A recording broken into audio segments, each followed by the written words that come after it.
공사장에서 달려온 주제에 우리 집안 사위 자리에 앉겠다고요? 한정식집 로비에 그 말이 꽂히는 순간 공기가 뚝 끊어졌습니다. 누군가는 물잔을 내려놓았고 누군가는 괜히 기침을 했어요. 그리고 딱 그 가운데 작업복 자국이 아직 남은 검은 코트의 중년 남자가 조용히 서 있었습니다. 얼굴은 무표정했지만 눈빛만큼은 이상하게도 흔들리지 않았죠. 그 남자 강도준. 사람들은 몰랐습니다. 그가 국내 물류를 쥐고 흔드는 도준로지스 회장이라는 거요. 더 정확히는 그의 트럭이 지나가면 시장 가격이 바뀌고 그의 손이 멈추면 공장이 멈추는 사람이라는 거요. 하지만 지금 강도준은 회장도 재벌도 아니었습니다. 단지 딸 가진 아버지처럼 보였죠. 그게 오늘의 약속이었습니다. 아들 도연의 결혼을 결정하는 상견례. 그리고 도준이 스스로 정한 단 하나의 조건. 상대가 배경이 아니라 사람을 보고 말하는지 확인하겠다는 것. 장면은 그보다 몇 시간 전으로 거슬러 올라갑니다. 도심 외곽의 대형 공사장. 날이 흐리고 바람이 매서웠습니다. 철근과 콘크리트 냄새가 섞인 공기 속에서 굴삭기 소리가 쉼없이 울렸어요. 헬멧을 쓴 남자들이 뛰어다니고 무전기가 짧게 신호를 뱉었습니다. 강도준은 그 공사장 한복판에 있었습니다. 깔끔한 정장 대신 안전조끼와 작업복을 걸친 채였죠. 그는 원래도 현장을 자주 보는 편이었습니다.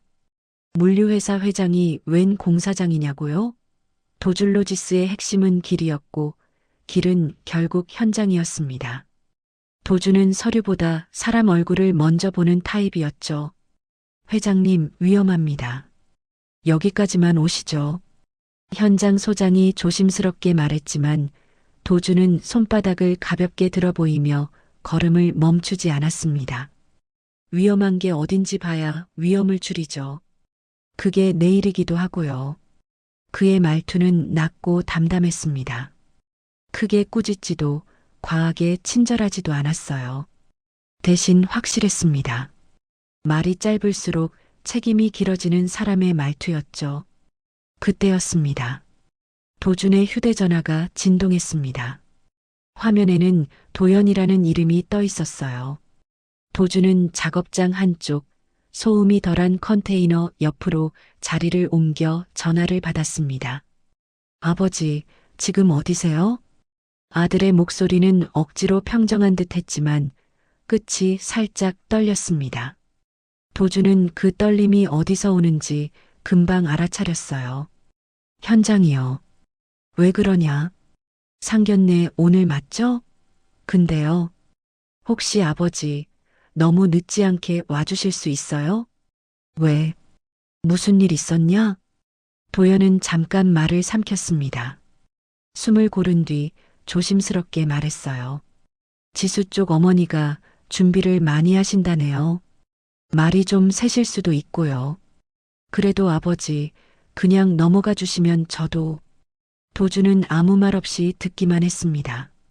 그는 아들의 그냥 넘어가 달라는 부탁이 사실은 아버지, 나 좀 살려달라는 의미라는 걸 알았죠. 도연아? 네. 결혼은 참고 넘기는 걸로 시작하면 평생 참고 살아야 해요. 도연이 조용해졌습니다. 공사장 소음이 전화를 타고 들어오는 동안 도준은 한 번 더 못을 박았습니다. 상견례는 사람 보는 자리입니다. 우리 집이 어떤 집인지 몰라도 사람은 보여요. 그걸 보러 가는 거니까 걱정 마. 아버지, 근데 우리 집이. 그 얘기는 하지 마. 오늘은 그냥 아버지가 현장 뛰다가 온 사람인 걸로 하자. 도연이 놀란 듯 숨을 들이켰습니다. 정말요? 아버지, 회장님이잖아요. 그런 거 숨기면. 도준은 조용히 웃었습니다. 웃음이라기보다 한숨과 비슷했죠. 숨기는 게 아니라 벗는 거지. 배경을 벗어야 사람 얼굴이 보이니까요.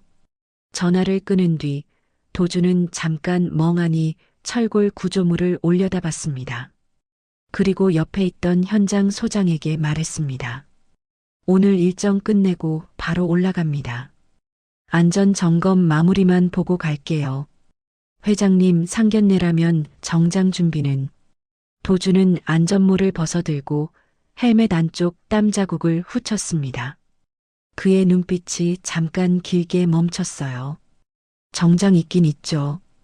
근데 오늘은 굳이 필요 없을 것 같습니다. 말은 짧았지만 그 안에는 이미 결심이 들어 있었습니다. 그날 오후 도주는 현장 옆 샤워실에서 대충 몸을 씻고 간이 탈의실에서 옷을 갈아입었습니다. 새 정장은 아니었습니다.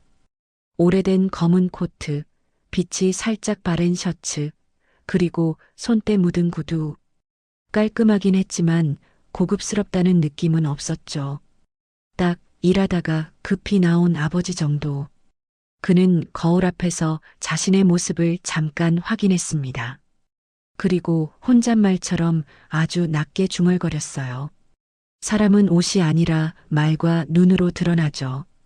도주는 택시를 부르지 않았습니다. 운전기사를 부르지도 않았어요. 버스 정류장으로 걸어갔습니다. 공사장 근처 정류장에는 작업자들이 삼삼오오 서 있었고 그들 사이에 도준도 자연스럽게 섞였습니다. 누구도 그를 알아보지 못했죠. 버스가 들어오자 도준은 카드로 찍고 올라탔습니다. 손잡이를 잡고 서 있는 동안 창밖 풍경이 지나갔어요. 도준의 머릿속에는 상견례라는 단어보다 아들 도연의 목소리가 맴돌았습니다. 그냥 넘어가 주시면. 도준은 그 말이 마음에 걸렸습니다. 아들이 사랑한다고 믿는 여자, 서지수, 그리고 그 집안.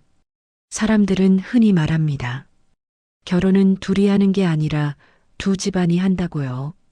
도준은 그 말이 틀렸다고 생각하지 않았습니다. 다만 더 정확히 말하면 결혼은 두 집안의 민낯이 만나는 일이었죠. 한정식 집 앞에 도착했을 때 도준은 잠깐 서서 건물을 올려다봤습니다. 유리문 너머로 로비가 보였고 발레 파킹 직원이 분주하게 움직였습니다. 그 순간 검은 외제차 한 대가 미끄러지듯 들어오더니 멈춰 섰습니다. 뒷문이 열리고 중년 여자가 먼저 내렸습니다. 머리부터 발끝까지 차려입은 티가 나는 사람이었어요. 진주 목걸이, 번쩍이는 시계, 명품 가방. 그 옆으로 젊은 여자가 따라 내렸습니다. 서지수였습니다. 그리고 마지막으로 서지수의 아버지로 보이는 남자가 내렸죠. 양복상의 단추를 정리하며 주변을 훑는 눈빛이 마치 이 자리는 내가 평가하는 자리라고 말하는 것 같았습니다. 그들은 로비로 들어가기 전 버스 정류장에서 걸어오는 도준을 봤습니다. 그리고 아주 짧은 순간 지수 어머니의 얼굴이 미세하게 변했습니다. 웃고 있었지만 웃는 눈이 아니었어요. 저 사람이 도연이 아버지? 지수가 조용히 고개를 끄덕였습니다. 네, 아버지요. 지수 어머니는 가볍게, 정말 가볍게 웃었습니다. 그런데 그 웃음은 따뜻하지 않았죠. 어머, 공사장 냄새가 나네. 그 한마디가 로비의 공기를 바꿔놓았습니다. 지수는 순간 눈을 내리깔았고 지수 아버지는 아무 말 없이 정장 소매를 툭 털었습니다. 그때 도준이 로비 문을 열고 들어섰습니다. 코트 끝자락이 살짝 흔들렸고 구두는 반짝이진 않았지만 단정했습니다. 도준은 그들 쪽으로 다가가며 고개를 숙였습니다. 안녕하세요. 저는 강도준입니다. 우리 도연이 아버지입니다. 지수 어머니가 입꼬리를 올렸습니다. 목소리는 공손했지만 말끝에 가시가 달려 있었죠. 아이고, 바쁘셨나 봐요. 상견례에 참 급하게 오셨네요. 도준은 담담하게 대답했습니다. 예, 일이 좀 있어서요. 지수 어머니는 도준의 손톱 밑, 셔츠 깃, 구두 끝을 훑어보듯 봤습니다. 그리고 결정타를 던졌어요. 근데 차는 안 가져오셨어요? 설마 버스요? 로비가 조용해졌습니다. 발레 파킹 직원도, 카운터 직원도, 지나가던 손님도 잠깐 멈춘 듯 했죠. 도주는 그 질문을 듣고도 얼굴이 변하지 않았습니다.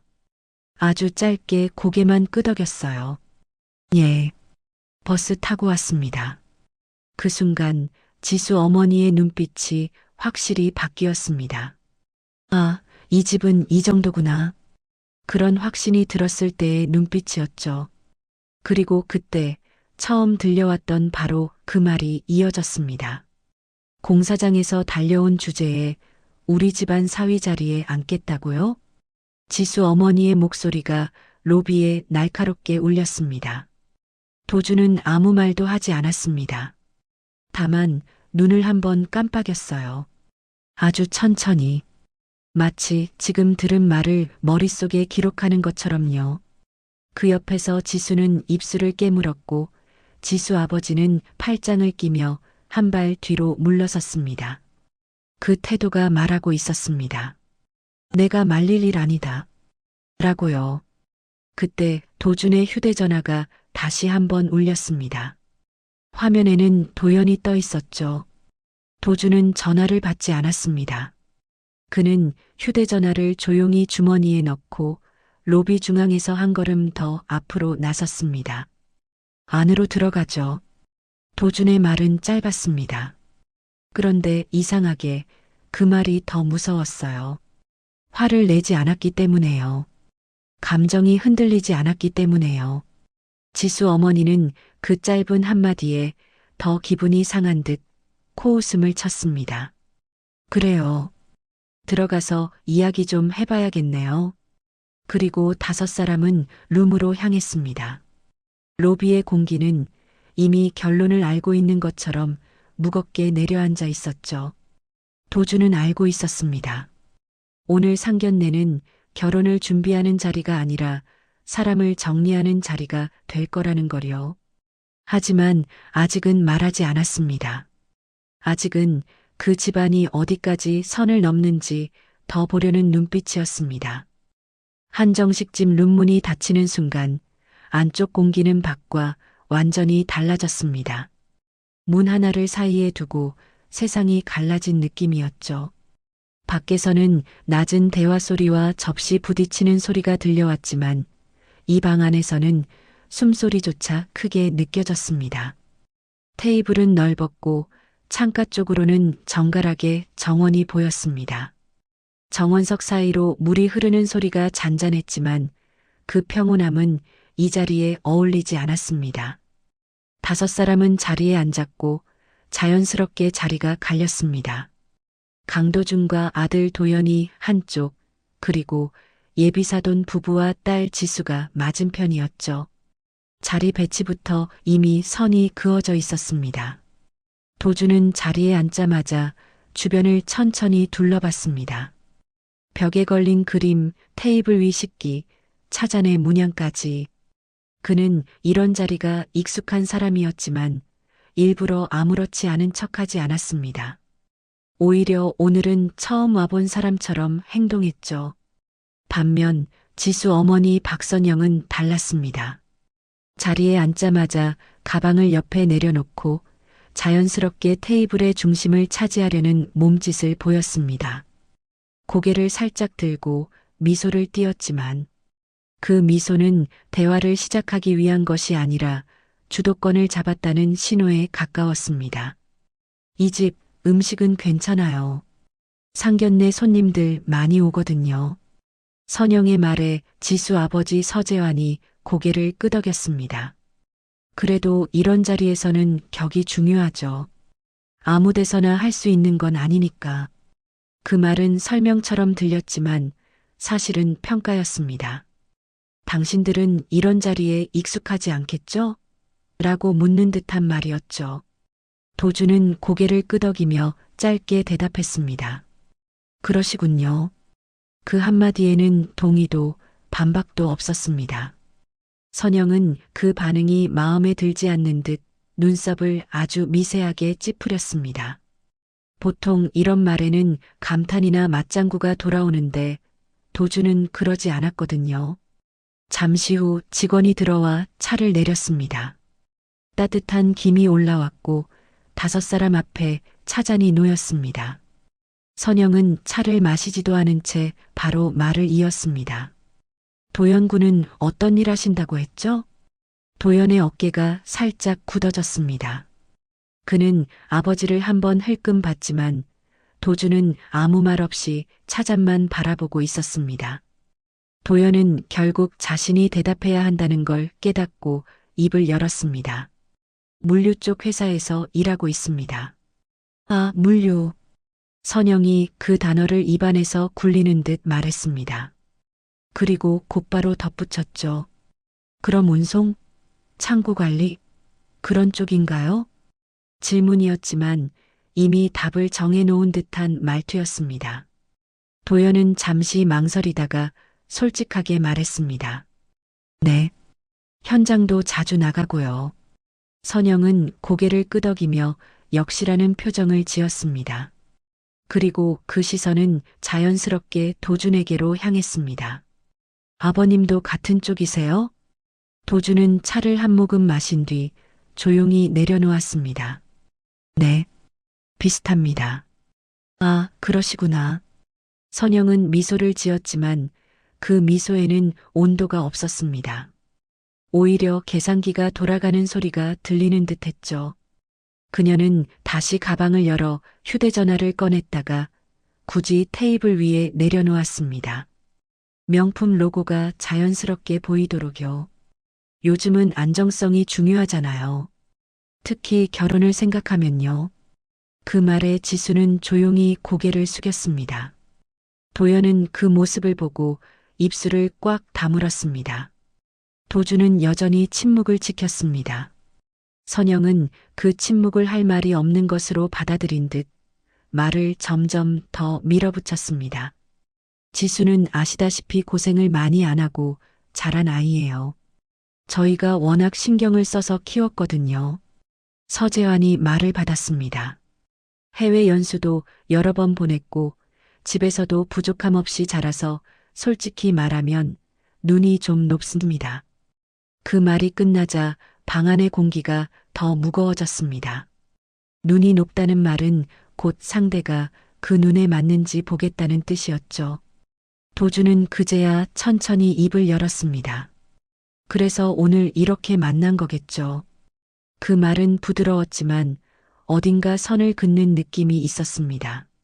선영은 그 말에 잠깐 멈칫했지만 이내 웃으며 고개를 끄덕였습니다. 그렇죠. 그래서 현실적인 이야기도 해야죠. 그녀는 잠시 숨을 고르고 준비해둔 말처럼 차분하게 말을 이어갔습니다. 결혼이라는 게 감정만으로 되는 건 아니잖아요. 집안과 집안이 만나는 거고 서로 부담되지 않아야 오래 가는 거고요. 도연이 그 말을 듣고 입을 열었습니다. 어머니, 그래도. 도연군은 잠깐만 있어요. 선영은 웃으며 도연의 말을 잘랐습니다. 하지만 그 웃음에는 아이들 말에 끼어들지 말라는 메시지가 분명히 담겨 있었죠. 이건 어른들 이야기니까. 그 순간 도연의 얼굴이 굳었습니다. 그는 아버지를 다시 봤지만 도준은 여전히 아무 말도 하지 않았습니다. 다만 도준의 손이 천천히 차잔 옆으로 이동해 멈췄습니다. 아주 사소한 움직임이었지만 그것은 그의 집중이 더 깊어졌다는 신호였습니다. 선영은 가방에서 봉투 하나를 꺼냈습니다. 하얀 봉투였습니다. 두툼했고 미리 준비된 것처럼 각이 잡혀 있었죠. 그녀는 그 봉투를 테이블 중앙으로 밀어 놓았습니다. 이건 기본적인 겁니다. 도준의 시선이 봉투로 내려갔습니다. 그는 아직 손을 대지 않았습니다. 요즘 다들 하는 수준이에요. 예단이라고 하기에도 민망한 정도죠. 지수가 조심스럽게 봉투를 열었습니다. 안에는 A사 용지 몇 장이 들어 있었어요. 브랜드 이름, 품목, 금액이 빼곡히 적혀 있었습니다. 가방, 시계, 보석, 가전, 그리고 현금 항목까지. 지수의 손이 떨렸습니다. 엄마 이건. 선영은 딸을 보지 않고 말했습니다. 미리 말해주는 게 서로 편해. 나중에 말 나오면 더 피곤하잖아. 서재환도 아무렇지 않게 말을 보탰습니다. 저희도 최소한만 적은 겁니다. 체면이라는 게 있으니까요. 도연은 그 목록을 보고 숨이 막히는 느낌을 받았습니다. 그는 결국 아버지를 향해 입을 열었습니다. 아버지, 이건 좀. 그때였습니다. 도준이 처음으로 봉투를 집어들었습니다. 아주 천천히요. 그는 종이를 꺼내 한 장 한 장 살폈습니다. 표정은 여전히 변하지 않았습니다. 그리고 종이를 내려놓고 고개를 들었습니다. 이건 협의인가요? 선영이 미소를 지었습니다. 당연히 협의죠. 다만 방향은 잡아놓은 거고요. 그럼 도준의 목소리가 낮게 울렸습니다. 이걸 못 맞추면 결혼은 어렵다는 뜻입니까? 그 질문에 방안이 조용해졌습니다. 선영은 잠시 말을 고르는 듯 했지만 곧 답했습니다. 현실적으로 그렇죠. 서로 수준이 맞아야 하니까요. 그 말이 떨어지는 순간 도연의 얼굴이 하얗게 질렸습니다. 지수는 고개를 숙인 채 아무 말도 하지 못했습니다. 도준은 고개를 끄덕였습니다. 아주 작게요. 알겠습니다. 그 한마디가 묘하게 더 무서웠습니다. 반박도 화도 없었기 때문이죠. 마치 머릿속에서 무언가가 하나씩 정리되고 있는 사람의 반응처럼 보였습니다. 선영은 그 반응을 수능으로 오해한 듯 말투가 더 노골적으로 변했습니다. 그리고 하나 더 말씀드리자면 지수는 고생을 모르고 자랐어요. 시댁에서 너무 힘들면 저희도 가만히 있지 않을 겁니다. 그 말은 보호처럼 들렸지만 사실은 경고였습니다. 그 순간 도준의 눈빛이 아주 잠깐 흔들렸습니다. 그러나 아무도 그 미세한 변화를 알아채지 못했죠. 도준은 차잔을 다시 들었습니다. 그리고 천천히 한 모금 마셨습니다. 이 집은 그는 속으로 생각했습니다. 지금도 선을 넘고 있군. 하지만 그는 아직 말하지 않았습니다. 아직은 더 보려는 눈빛이었기 때문입니다. 음식이 하나둘씩 테이블 위에 올라왔지만 젓가락을 드는 사람은 없었습니다. 갈비찜에서 김이 올랐고 정갈한 전체가 놓였지만 그 향조차 이 방 안의 공기를 바꾸지는 못했죠. 오히려 음식이 놓일수록 침묵이 더 무겁게 내려앉았습니다. 마치 먹기 전에 끝날 자리라는 걸 모두가 본능적으로 느끼고 있는 것처럼요. 강도준은 여전히 말이 없었습니다. 그는 음식에 손대지 않고 천천히 방 안의 사람들을 바라보고 있었습니다. 선영의 손짓, 재환의 시선, 지수의 굳은 어깨, 그리고 도연의 불안한 숨결까지. 도준의 눈은 그 모든 걸 놓치지 않았습니다. 이 자리는 협상이 아니라 판별의 자리였으니까요. 선영은 도준의 침묵을 눌린 쪽의 태도로 해석한 듯 보였습니다. 그녀는 물컵을 들어 한 모금 마시고는 다시 말을 꺼냈습니다. 이번에는 더 직접적이었죠. 아버님, 너무 부담 갖지 마세요. 저희도 무리한 걸 요구하는 건 아니에요.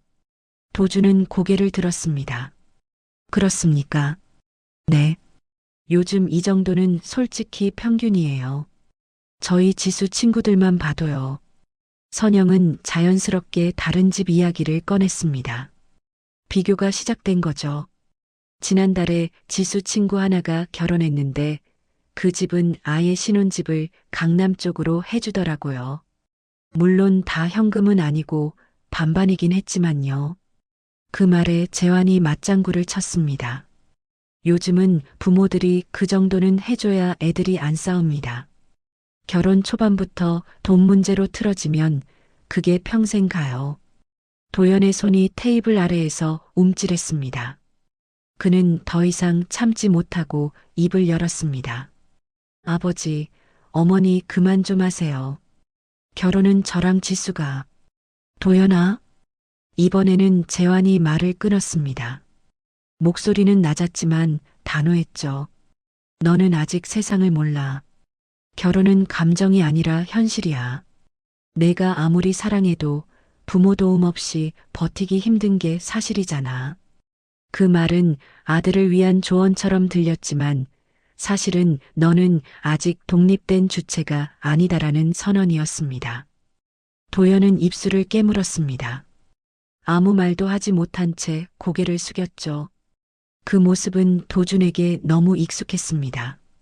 현장에서, 회사에서 늘 윗사람의 말에 눌려 말을 삼키는 젊은 직원들의 모습과 닮아 있었거든요. 도준은 그제야 아주 조용히 숨을 들이켰습니다. 그리고 낮은 목소리로 말했습니다. 도연이는 제 아들입니다. 방 안의 시선이 동시에 도준에게로 향했습니다. 그는 여전히 차분했습니다. 세상을 모른다고 말씀하셨는데 그 말은 조금 유감이군요. 선영은 미소를 유지했지만 눈빛이 살짝 날카로워졌습니다. 아버님, 오해하지 마세요. 다 잘 되라고 하는 말이죠. 압니다. 도준은 고개를 끄덕였습니다. 그래서 더 조심해야죠. 잘 되라고 하는 말이 누군가에게는 평생의 짐이 될 수 있으니까요. 그 말에 방 안의 공기가 다시 한번 바뀌었습니다. 재환은 헛기침을 했고 선영은 웃음을 거두었습니다. 대신 다른 카드를 꺼내 들었죠. 그럼 이건 어떠세요? 선영은 가방에서 또 다른 종이를 꺼냈습니다. 이번에는 봉투가 아니었습니다. 접힌 종이 한 장이었죠. 이건 예단 말고 생활 계획이에요. 도준의 눈썹이 아주 미세하게 움직였습니다. 생활 계획이요? 네. 지수는 직장 생활을 오래 할 생각이 없어요. 결혼하면 아이도 빨리 갖고 싶어 하고요. 그러려면 아무래도 남편 쪽에서 책임을 져야겠죠. 그 말이 의미하는 바는 분명했습니다. 지수는 일 안 해도 되는 환경이어야 한다는 조건이었죠. 재환이 말을 덧붙였습니다. 도연군 수입으로는 조금 빠듯하지 않겠습니까? 그래서 저희가 현실적으로 말씀드리는 거예요. 그 순간 도연의 얼굴이 굳었습니다. 아버지, 제 수입이 어떤지는 우리는 다 압니다. 재환의 말은 단호했습니다. 물류 현장에서 일한다면서요. 솔직히 말해서 요즘 같은 세상에 안정적이라고 보긴 어렵죠. 그 말은 단순한 평가가 아니었습니다. 도연이라는 사람의 급을 규정하는 말이었죠. 지수는 그제야 고개를 들었습니다. 눈이 흔들리고 있었어요. 아빠, 엄마 나 그런 얘기 안 했어. 선영은 딸을 힐끗 보며 말했습니다. 너는 가만히 있어. 이건 내 인생이기도 하지만 우리 인생이기도 해. 그 말은 보호처럼 들렸지만 사실은 통제였습니다. 지수는 아무 말도 하지 못했습니다. 도연을 바라봤지만 도연 역시 고개를 들지 못했죠. 그 모든 장면을 도준은 조용히 보고 있었습니다. 그의 눈빛은 점점 차가워졌지만 표정은 여전히 담담했습니다. 마치 어디까지 갈지 끝까지 보겠다는 사람처럼요. 선영은 마지막으로 결정타를 준비한 듯 말을 꺼냈습니다. 아, 그리고요. 그녀는 도준을 똑바로 바라봤습니다. 요즘은 상견례 때 부모 직업이나 배경을 솔직하게 밝히는 게 예의라고 생각해요. 숨길 게 없으면 더 좋고요. 도준의 입꼬리가 아주 살짝 올라갔다 내려왔습니다. 그래서요? 그래서 아버님 회사가 정확히 어떤 규모인지, 어느 정도인지 저희도 알아야 하지 않겠어요? 그 말이 떨어지는 순간 도연이 고개를 번쩍 들었습니다. 어머니. 그러나 선영은 이미 멈출 생각이 없어 보였습니다. 아니, 이게 무례한 질문인가요? 사돈 될 집안인데. 도준은 잠시 침묵했습니다. 방 안에는 물 흐르는 소리만 잔잔하게 들렸죠. 그는 천천히 손을 테이블 위에 올렸습니다. 손등에는 굵은 힘줄이 보였지만 손은 전혀 떨리지 않았습니다. 저는 도준이 말을 시작하자 모두가 숨을 죽였습니다. 트럭 회사에서 일합니다. 그 말은 사실이었습니다. 다만 전부는 아니었죠. 선영은 고개를 끄덕이며 웃었습니다. 아, 그러시구나. 역시 느낌이 있더라니. 그 웃음에는 안도감이 섞여 있었습니다. 예상했던 대로라는 안도감이요. 그럼 규모는 크지는 않겠네요? 도주는 짧게 대답했습니다. 작지 않습니다. 그 대답에 선영은 코웃음을 쳤습니다. 아이고, 그럼 다행이네요. 그래도 요즘 대기업이 아니면 사돈 맺기엔 부담이 되는 경우가 많아서요. 그 말이 끝났을 때 도주는 이미 결론을 내리고 있었습니다. 이 집안은 사람을 보지 않았습니다. 아들을 보지 않았고 딸을 존중하지도 않았고 결혼을 사람의 결합이 아니라 조건의 거래로 보고 있었죠. 하지만 도주는 아직 말하지 않았습니다. 아직은 그들이 마지막으로 어디까지 선을 넘는지 확인해야 했기 때문입니다. 그리고 그 선은 생각보다 훨씬 가까이 와 있었습니다. 음식은 거의 손도 대지 않은 채 식어가고 있었습니다. 국물 위에 맺힌 기름이 굳어가는 동안에도 대화는 멈추지 않았죠. 오히려 선을 넘는 말들이 하나둘 더해지면서 방 안의 공기는 점점 더 탁해졌습니다. 누구도 젓가락을 들지 않는 이유를 모두가 알고 있었습니다. 이 자리는 이미 식사가 아니라 평가의 자리로 변해 있었으니까요. 박선영은 잠시 말을 멈추는 듯 하더니 이번에는 다른 방향으로 화제를 틀었습니다. 그러나 그 방향 역시 도망로가 아니라 더 깊은 수렁이었죠. 아버님, 제가 괜한 말씀드리는 것 같아서 아까부터 조심했는데요. 그녀는 차분한 목소리를 유지했지만 말끝마다 계산이 묻어 있었습니다. 요즘은 결혼 준비를 어머니들이 거의 다 챙기잖아요. 예단, 예물, 이바지까지요. 그 말에 지수는 고개를 들었습니다. 얼굴에 불안이 스쳤죠. 엄마, 그 얘기는. 지수야. 선영은 딸의 말을 부드럽게 끊었습니다. 너는 이런 거 신경 안 써도 돼. 어른들이 알아서 하는 거니까. 그 알아서라는 말이 지수의 의사를 완전히 지운다는 걸 선영은 알고 있었을까요? 아니면 알고도 상관하지 않았을까요? 지수는 결국 입을 다물었습니다. 테이블 위에서 손가락만 꼭 쥔 채로요. 서재환이 그 틈을 이어받았습니다. 저희 집은 전통을 좀 중요하게 생각합니다. 그래서 이바지 음식도 제대로 해야 하고요. 그는 도준을 보며 말을 이었습니다. 보통은 친정 어머니가 다 챙기시죠. 근데 지수 어머니는 워낙 깐깐해서요.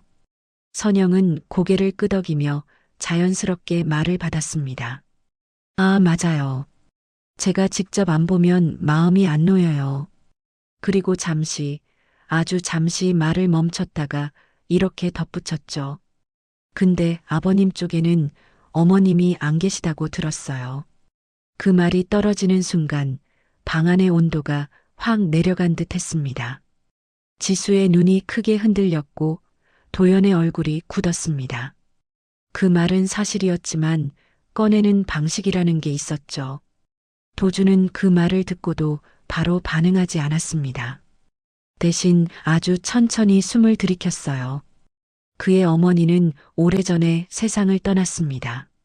그리고 그 이야기는 도준이 먼저 꺼내지 않는 한 누구도 함부로 언급하지 않는 영역이었죠. 선영은 그 침묵을 허점으로 받아들인 듯 보였습니다. 그래서 말씀드리는 거예요. 이바지 음식은 저희가 리스트를 정해드릴 테니까요. 그녀는 가방에서 또 다른 종이를 꺼냈습니다. 이번에는 봉투도 아니었어요. 그냥 접힌 종이 한 장이었죠. 그러나 그 안에 적힌 내용은 가볍지 않았습니다. 한과 세트, 갈비, 전복, 굴비 브랜드도 정해놨어요. 아무 데서 하면 안 되니까. 지수는 결국 종이를 집어들고 말았습니다. 그리고 종이를 보는 순간 얼굴이 하얗게 질렸죠. 엄마 이거 너무 뭐가 너무야. 선영은 단호했습니다. 이 정도도 못하면 결혼해서 뭐 하겠니? 그 말은 지수를 향한 말처럼 들렸지만 사실은 도준을 향한 것이었습니다. 당신 집안은 이 정도도 못하냐고 묻는 말이었죠. 도연이 자리에서 몸을 앞으로 숙이며 말했습니다. 어머니, 그만하세요. 이건 아닌 것 같아요. 선영은 아들을 바라보는 듯 했지만 실제로는 도연을 보지 않았습니다. 그녀의 시선은 여전히 도준에게 고정돼 있었죠. 도연군, 이건 어른들 이야기라니까요. 나중에 내가 책임질 수 있으면 그때 말해요. 그 말은 사실상 지금 너는 발언권이 없다는 선언이었습니다. 도연은 더 이상 말을 잇지 못했습니다. 그는 아버지를 바라봤습니다. 도준이 이 상황을 어떻게든 정리해 주길 바라는 눈빛이었죠. 그러나 도준은 여전히 침묵을 지켰습니다. 침묵이 길어질수록 그의 얼굴은 점점 더 단단해졌습니다. 선영은 그 침묵에 용기를 얻은 듯 말을 더 밀어붙였습니다. 아, 그리고요. 그녀는 웃음을 띄었습니다. 그러나 그 웃음은 전혀 웃음이 아니었죠. 요즘은 신랑 아버지가 상견례 비용을 내는 게 예의더라고요. 특히 남자 쪽에서 먼저 결혼 얘기를 꺼냈을 때는요. 그 말에 재환이 고개를 끄덕였습니다. 맞아요. 오늘 식사비도 아버님이 계산하시는 게 자연스럽겠죠. 그 말이 떨어지는 순간 도연의 얼굴이 확 달아올랐습니다. 아버지, 그런 말은. 그러나 이번에도 도연의 말은 끝까지 가지 못했습니다. 도연아? 이번에는 도준이 아들의 말을 막았습니다. 그의 목소리는 낮았지만 분명했습니다. 괜찮다. 그 한마디에 도연은 더 이상 말을 하지 못했습니다. 아버지의 괜찮다는 말이 지금 상황을 그냥 넘긴다는 뜻이 아니라는 걸 그는 알았기 때문이죠. 오히려 그 반대라는 걸요. 선영은 그 장면을 보고 살짝 미소를 지었습니다. 그녀는 도준을 완전히 정리했다고 생각하는 듯 보였습니다. 아버님은 말씀이 적으시네요. 그래도 이렇게 다 이해해 주시니 다행이에요. 도준은 그 말을 듣고 천천히 고개를 들었습니다. 그의 눈빛은 이제 확실히 달라져 있었습니다. 차갑고 깊고 흔들림이 없었죠. 이해는 했습니다. 선영의 미소가 더 넓어졌습니다. 그렇죠? 역시 어른은 달라요. 도준은 이어서 말했습니다. 다만 그 한 단어에 방 안의 공기가 다시 멈췄습니다. 이해와 동의는 다릅니다. 선영의 얼굴에서 웃음이 조금씩 사라졌습니다. 재환의 표정도 굳어졌죠. 도준은 말을 이어갔습니다. 지금까지 말씀하신 것들 다 들었습니다. 예단, 예물, 이바지, 비용 전부요. 그는 잠시 말을 멈췄다가 천천히 도연을 바라봤습니다. 그리고 다시 선영과 재환을 향해 시선을 돌렸습니다. 그리고 하나 확실히 알게 됐습니다. 도준의 목소리는 여전히 차분했지만 방 안에 묵직하게 울렸습니다. 이 결혼은 제 아들이 중심이 아닙니다. 그 말은 아직 선고가 아니었습니다. 그러나 분명한 경고였죠. 선영은 그제야 무언가 잘못됐다는 걸 느낀 듯 했지만 이미 늦고 있었습니다. 그녀는 억지로 웃음을 되찾으며 말했습니다. 아버님, 오해세요. 저희는 다 잘 되라고. 그 말, 도준이 조용히 끊었습니다. 오늘만 벌써 몇 번 들었습니다. 그는 잠시 침묵했습니다. 그리고 아주 낮게 덧붙였죠. 그래서 더 이상 듣지 않겠습니다. 그 순간 도준은 마음속으로 결정을 굳혔습니다. 이 집안은 선이라는 개념을 모릅니다. 사람을 존중하는 법도 모르고 결혼을 사람의 삶이 아니라 거래 조건으로만 보고 있었습니다. 이제 남은 건 하나였습니다. 이 자리를 언제 어떻게 끝낼 것인가. 그리고 그 끝은 모두가 생각하는 방식과는 전혀 다를 예정이었습니다. 도준의 마지막 말이 떨어진 뒤 방 안에는 짧지 않은 침묵이 흘렀습니다. 침묵이라는 건 때로 말보다 많은 걸 드러내죠.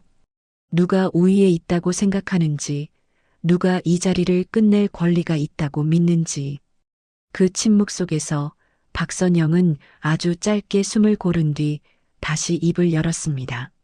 아버님, 이번에는 목소리를 낮췄습니다. 노골적인 공격이 아니라 회의로 방향을 튼 거였죠. 제가 말이 좀 직설적이었을 수는 있어요.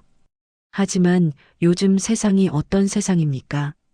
부모가 현실적인 얘기 안 하면 애들만 고생해요. 그 말에 서재환도 고개를 끄덕이며 말을 보탰습니다. 맞습니다. 저희가 조금 세게 말한 건 인정합니다만 다 이유가 있어서 그런 겁니다.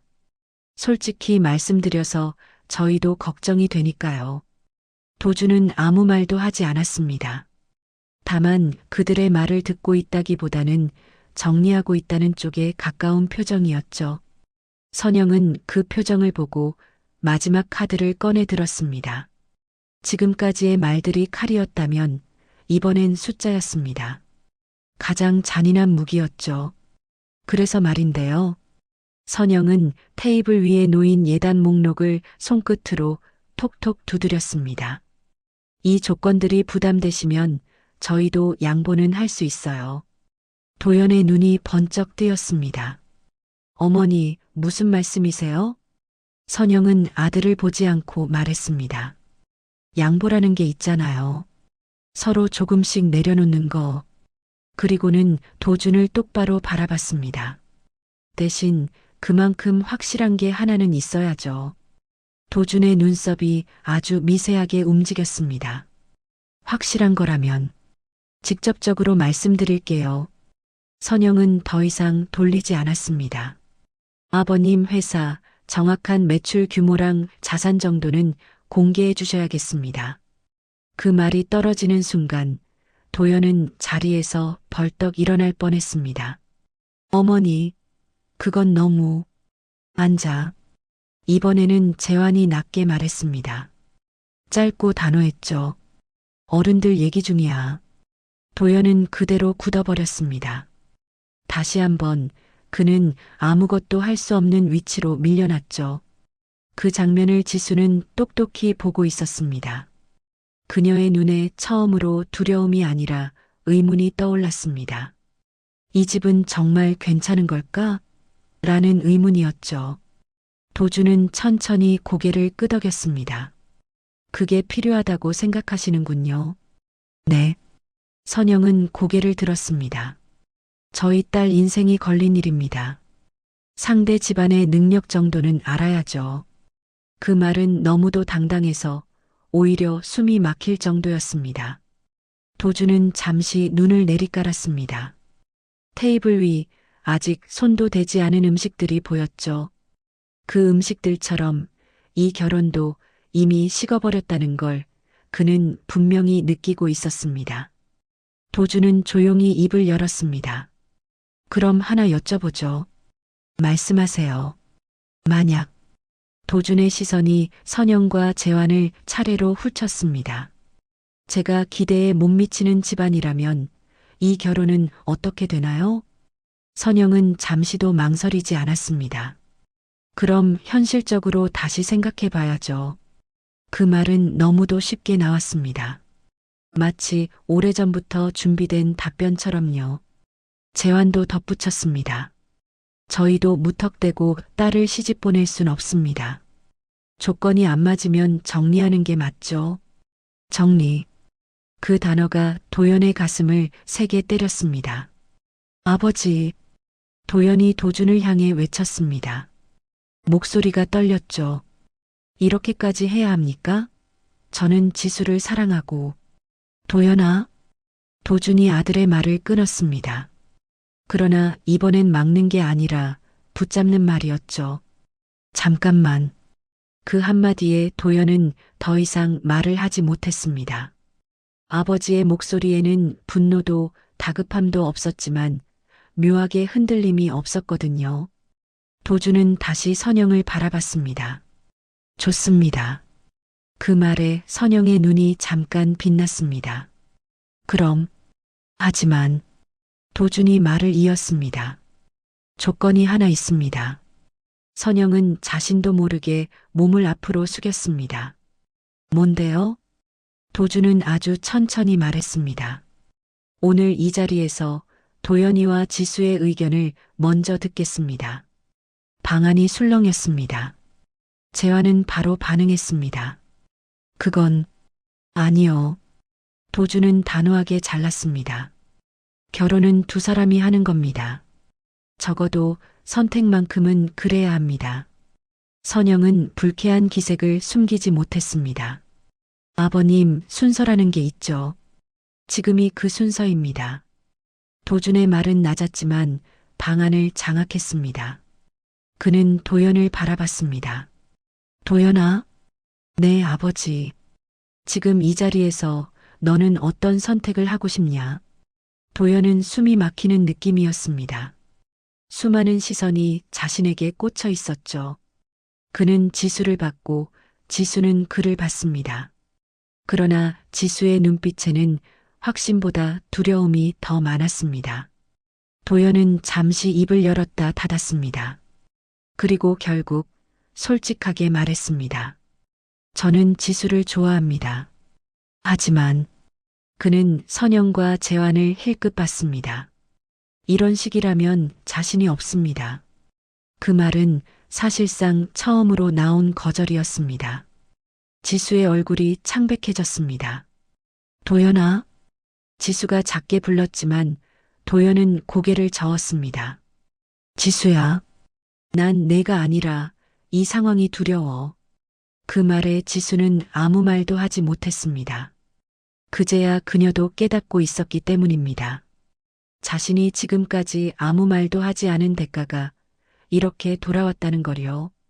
도주는 마지막으로 지수를 바라봤습니다. 지수 양. 지수는 깜짝 놀라 고개를 들었습니다. 네. 당신은 이 결혼을 정말 원하는 겁니까? 지수의 입술이 떨렸습니다. 그녀는 부모를 봤고 다시 도연을 봤습니다. 그리고 아주 낮게 말했습니다. 저는 잘 모르겠습니다. 그 말은 이미 답이었습니다. 도주는 천천히 자리에서 일어났습니다. 의자가 바닥을 스치는 소리가 방 안에 울렸죠. 그 소리는 마치 결정이 내려졌다는 신호처럼 들렸습니다. 그럼 도주는 차분하게 말했습니다. 오늘 이야기는 여기까지 하죠. 선영이 놀라 자리에서 일어났습니다. 아버님, 지금 이게 무슨... 아직 끝내진 않았습니다. 도준의 눈빛이 차갑게 가라앉았습니다. 다만 그는 잠시 말을 멈췄다가 이렇게 덧붙였죠. 밖으로 나가서 마저 하겠습니다. 그 말이 무엇을 의미하는지 아무도 정확히 알 수 없었습니다. 하지만 모두가 느끼고 있었습니다. 이 자리는 이제 조용히 끝나지 않을 거라는 걸요. 그리고 진짜 폭발은 이제부터 시작이라는 걸요. 룸문을 나서는 순간 상황은 더 이상 상견례가 아니었습니다. 복도 조명 아래에서 박선영의 얼굴은 완전히 달라져 있었죠. 방 안에서는 애써 품위를 지키던 표정이었지만 문을 나서자마자 그 가면은 벗겨졌습니다. 분노와 모욕감이 그대로 드러났습니다. 아니, 잠깐만요. 선영이 먼저 소리를 질렀습니다. 그녀의 목소리는 복도에 울려 퍼졌고 주변 룸에서 몇몇 사람들이 고개를 내밀었습니다. 지금 이게 무슨 태도예요? 상견례 자리에서 사람을 세워놓고 나가자고요? 도주는 걸음을 멈췄습니다. 그러나 돌아보지는 않았습니다. 그는 마치 들을 말은 이미 다 들었다는 사람처럼 등을 보인 채 서 있었죠. 재환이 그 옆에서 낳지만 날 선 목소리로 거들었습니다. 아버님, 이건 예의가 아닙니다. 저희가 뭘 그렇게 큰 실례를 했다고. 그때 선영이 도준 앞으로 성큼성큼 다가섰습니다.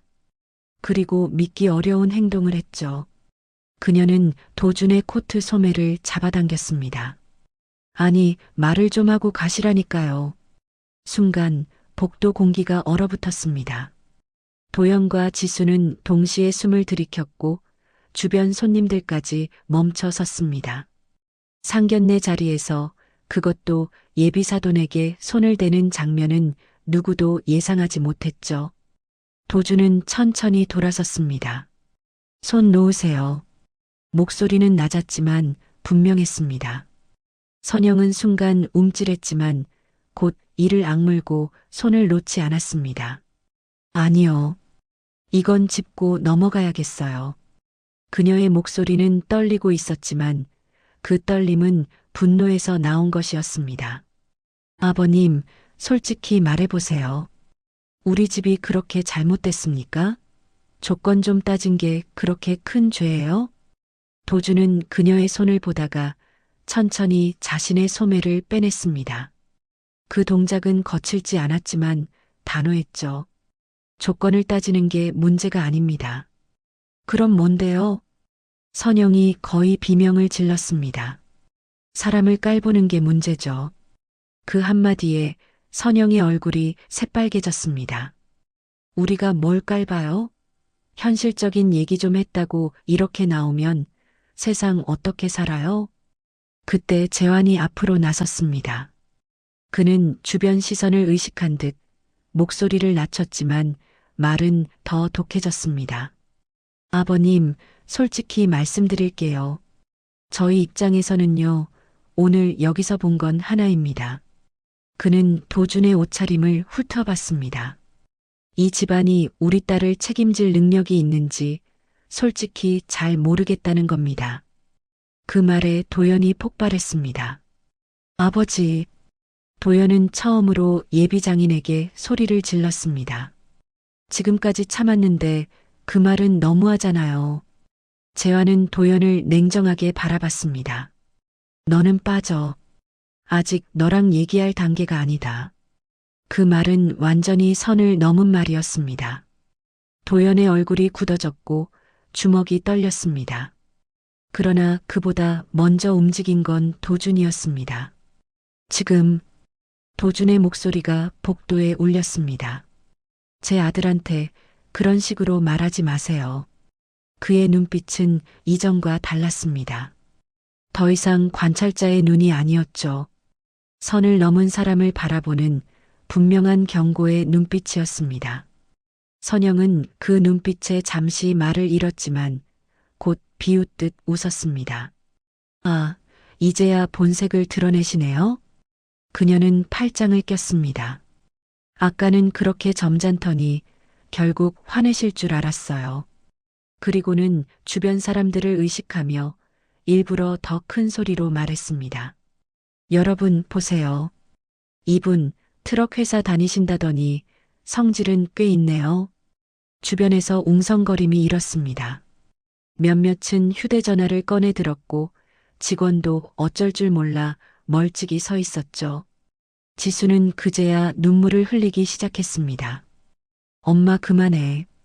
그러나 선영은 딸을 돌아보지 않았습니다. 지수야 봐도 결혼은 이런 집안이랑 하는 게 아니야. 그 말은 딸을 위한 말이 아니라 도준을 찌르기 위한 말이었죠. 도준은 조용히 숨을 내쉬었습니다. 그리고 아주 차분하게 말했습니다. 그럼 여기서 분명히 하죠. 선영과 재환의 시선이 동시에 그에게로 향했습니다. 이 결혼. 도준은 한 단어씩 또박또박 말했습니다. 저는 반대합니다. 복도가 술렁였습니다. 도연은 숨이 막히는 표정이었고 지수는 눈물을 멈추지 못했습니다.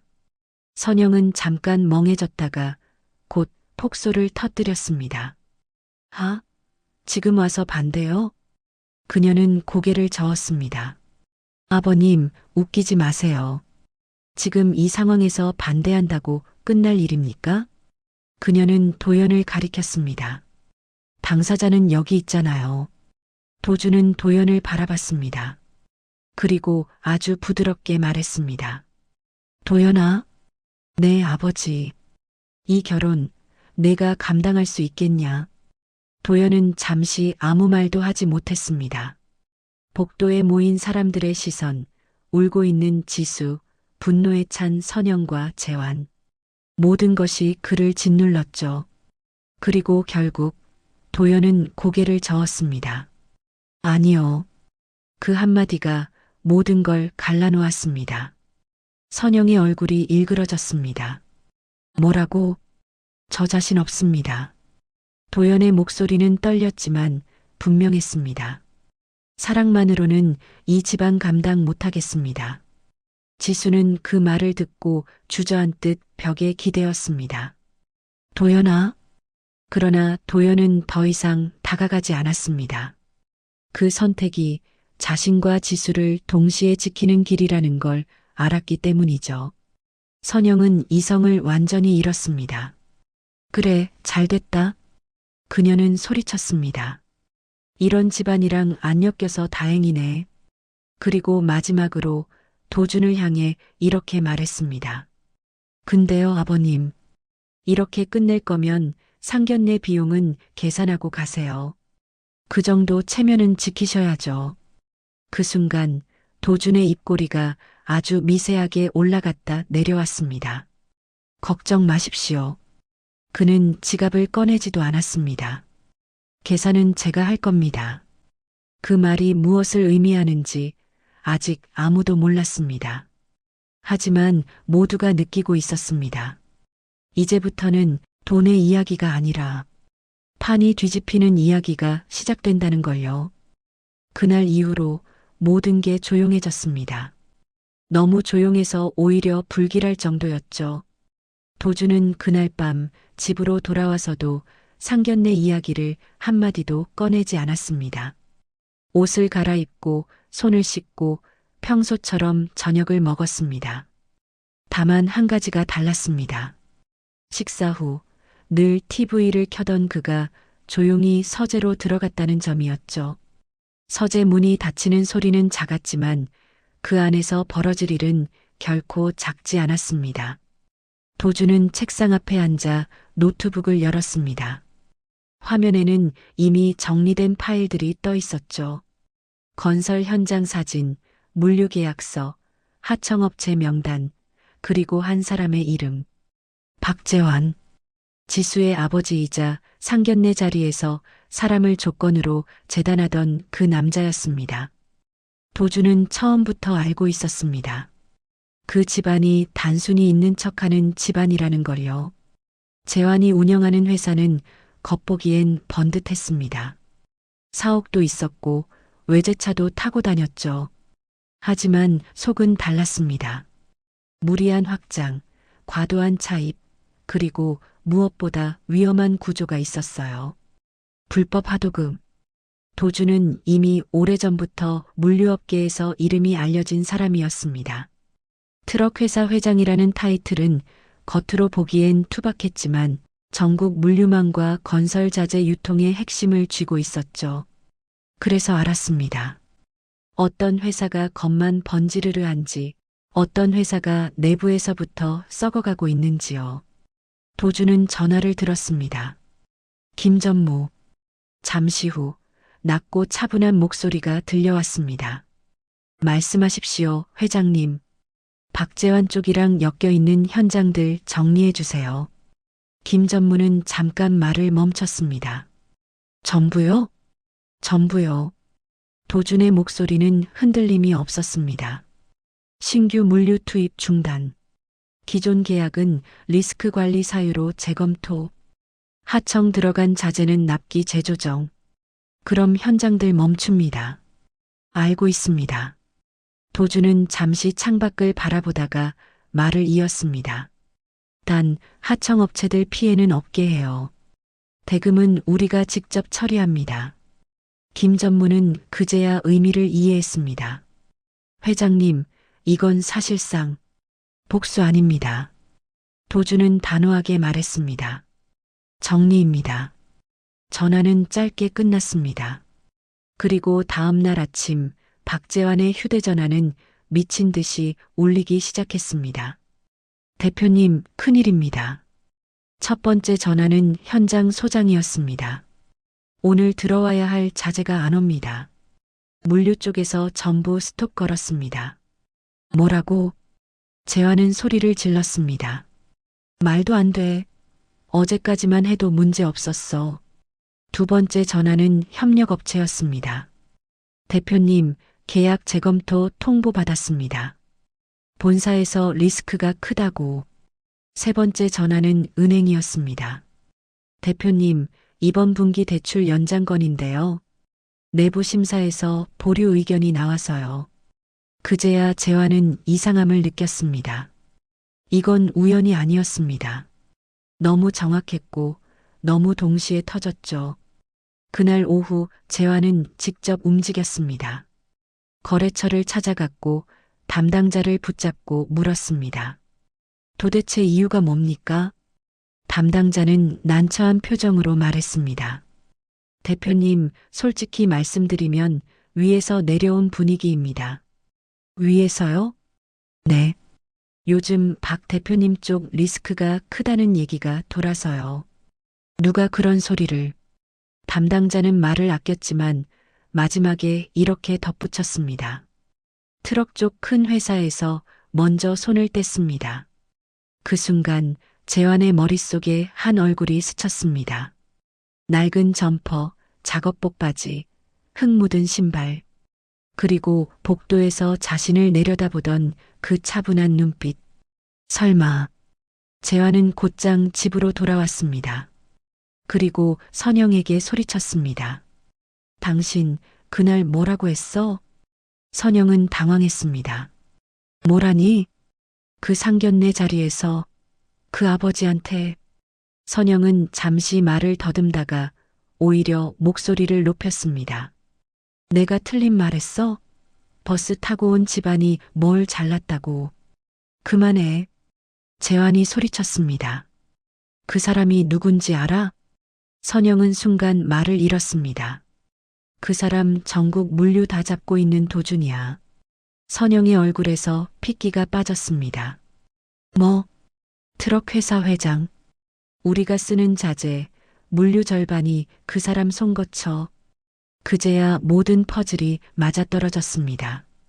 상견례 자리에서의 침착함, 말없이 듣기만 하던 태도, 그리고 마지막에 했던 그 말. 계산은 제가 할 겁니다. 그건 식사값이 아니었습니다. 인생의 계산이었죠. 그 시각 도주는 다른 전화를 받고 있었습니다. 회장님, 정리 다 됐습니다. 하청 쪽은요? 대금 전액 지급 완료됐습니다. 현장 인력도 그대로 유지됩니다. 도주는 고개를 끄덕였습니다. 좋습니다. 그는 잠시 말을 멈췄다가 조용히 덧붙였습니다.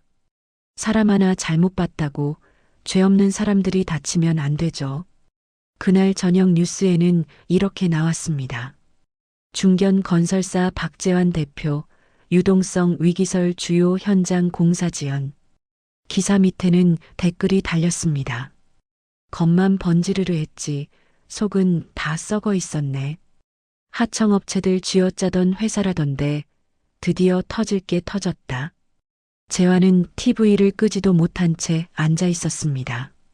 그의 손은 떨리고 있었고 선영은 아무 말도 하지 못했습니다. 그 순간 재환은 깨달았습니다. 그날 상견례에서 자신이 무시한 건 가난한 트럭 운전사가 아니라 자기 인생을 끝낼 수 있는 판을 쥔 사람이었다는 걸요. 그리고 도주는 끝까지 소리를 높이지 않았습니다. 욕도 하지 않았고 위협도 하지 않았습니다.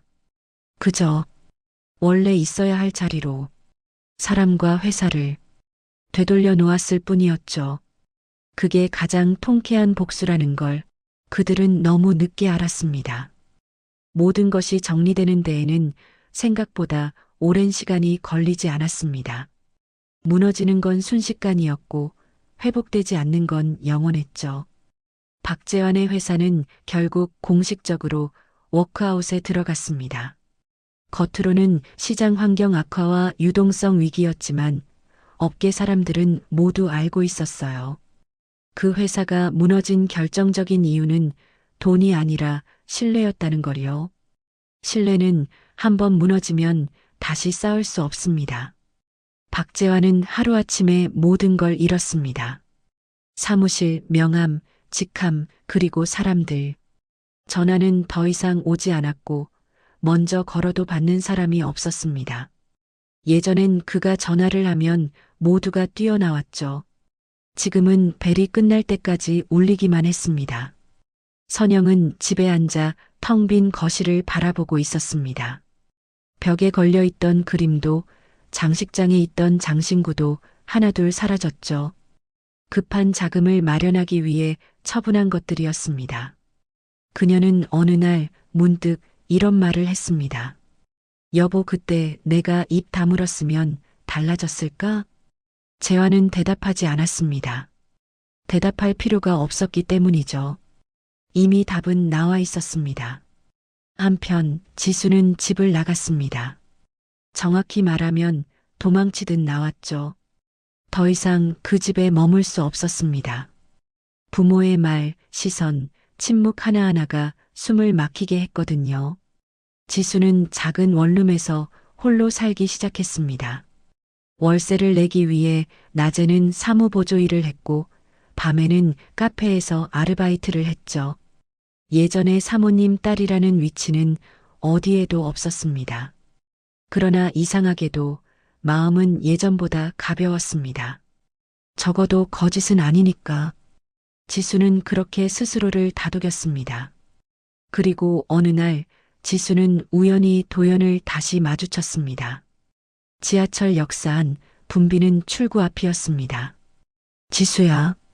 도연의 목소리는 조심스러웠습니다.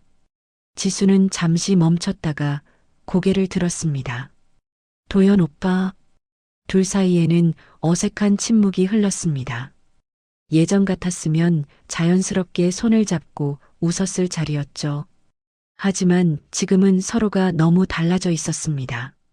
잘 지내? 응. 그냥 살아. 지수의 대답은 담담했습니다.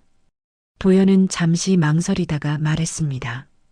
그날 미안했어. 지수는 고개를 저었습니다. 아니야. 오히려 고마웠어.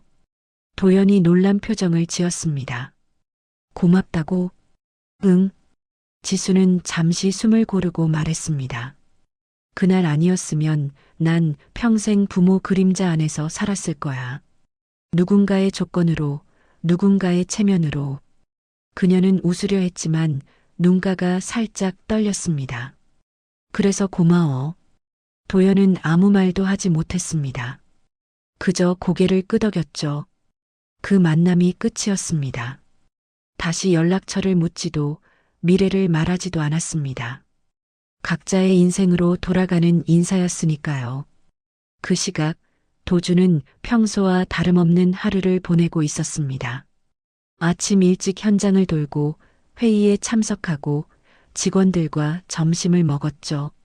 그는 여전히 작업복을 입고 있었고 여전히 직접 현장을 밟았습니다. 한 직원이 조심스럽게 물었습니다. 회장님, 요즘 뉴스 보셨죠? 봤습니다. 박재환 쪽 얘기요. 도주는 잠시 손에 들고 있던 서류를 내려놓았습니다. 사람이 무너진 게 아니라 거짓이 무너진 겁니다. 직원은 더 묻지 않았습니다. 그 말이면 충분했으니까요. 그날 저녁 도연은 아버지와 마주 앉아 식사를 했습니다. 평범한 집밥이었죠. 국 하나, 반찬 몇 개. 도연이 조심스럽게 말했습니다.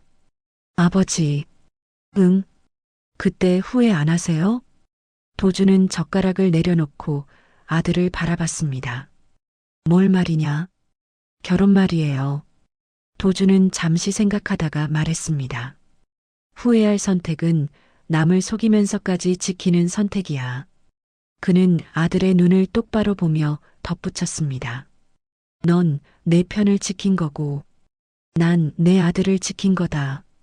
도연은 그제야 고개를 숙였습니다. 감사합니다, 아버지. 도주는 아무 말 없이 아들의 어깨를 가볍게 두드렸습니다.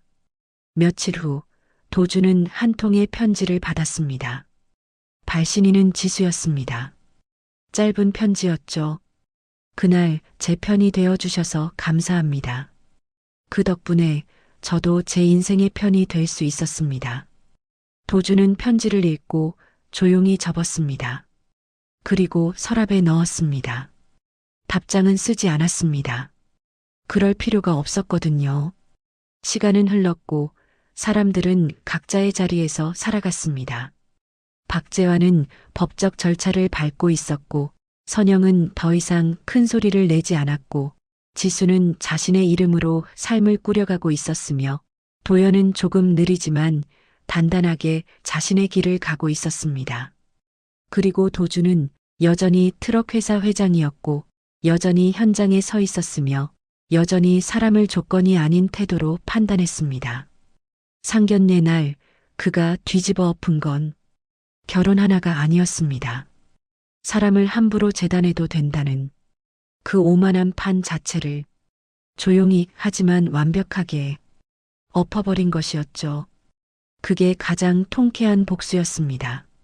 소리 지르지 않고 욕하지 않고 피 묻히지 않고 그저 사람이 사람답게 살아야 한다는 아주 단순한 진실만 남긴 채로요.